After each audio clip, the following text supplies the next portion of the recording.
Who are the people in your life that are closest to you, but you didn't choose them? The answer is your family.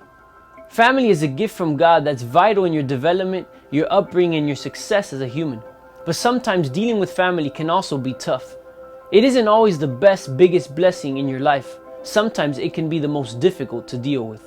Some of you might be part of a family of unbelievers, people who don't believe in God, and so they don't want you to be part of a church. They don't want you to have a relationship with God as well. Some of you might be in a home that's broken, where your parents are divorced and the decisions that they have made are impacting you in a negative way. Some of you might be in a problematic home where drugs and alcohol are a normal thing. And some of you might be part of abusive homes with physical and emotional abuse that might even lead to rape. And so in situations like this, how are we supposed to respond to family that is difficult? How are we supposed to respond when we're receiving something that we didn't deserve from those that we love most? Today's session, we will be discussing the reality that sometimes family hurts.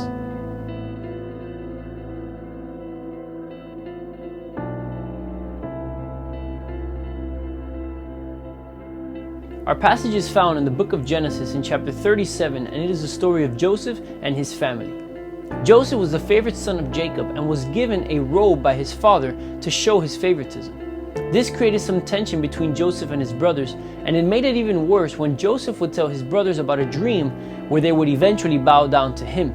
So as you could imagine, tensions began to build between Joseph and his brothers, even though Joseph wasn't doing it intentionally or to cause jealousy. As we continue reading, Joseph's brothers were told to go pasture their father's flock at Shechem. And Joseph was sent to check on his brothers and see how they were doing and how the flocks were doing. And when Joseph is getting there, he realizes his brothers are planning against him. And he's basically almost killed, thrown into a cistern, and eventually sold by his own brothers. And this is a tough scenario to be in. See, Joseph was just doing his thing and was thrown into a bad situation. As we continue reading, we can see that Joseph's life is finally starting to turn around for the better. And just when he moved on, just when he thought that he made it past his family's difficulties, they came back to haunt him. 3 things that I want you to keep an eye on. Number 1, dealing with family can be painful.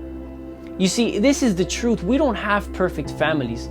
A lot of the times our family are dysfunctional. Your family might be forcing you not to come to church when it's actually a huge blessing for you.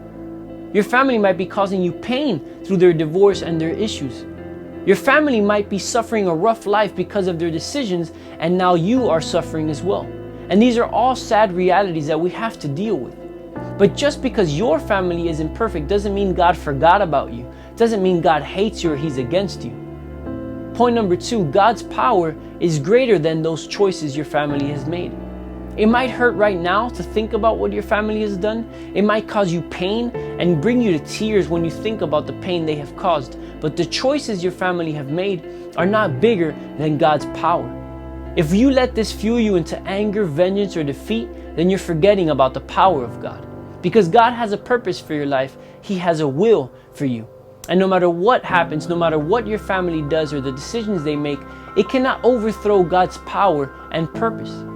And Joseph understood this. In Genesis 45, verse 5 to 8, it says, "But don't be upset and don't be angry with yourselves for selling me to this place. It was God who sent me here ahead of you to preserve your lives.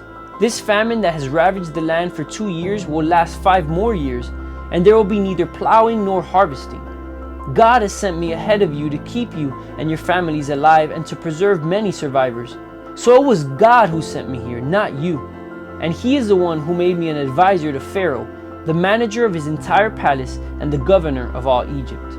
Joseph understood that his family's past failures wouldn't define him. He trusted in God's power. And if we fall into vengeance or complacency because of what our family did, we will deny God's power. We will deny that His power is greater than our family's choices. And then we won't be able to be the change that our family needs. Point number 3, you can be the change your family needs. As we just read, Joseph didn't let his family's choices defeat him. He didn't let it stop him from believing that God was in control and that God was more powerful than all the choices his family made. And so he chose to live the life that God wanted him to live. And I want you to do the same. No matter what your family has set you up to be, you can be the change that your family needs.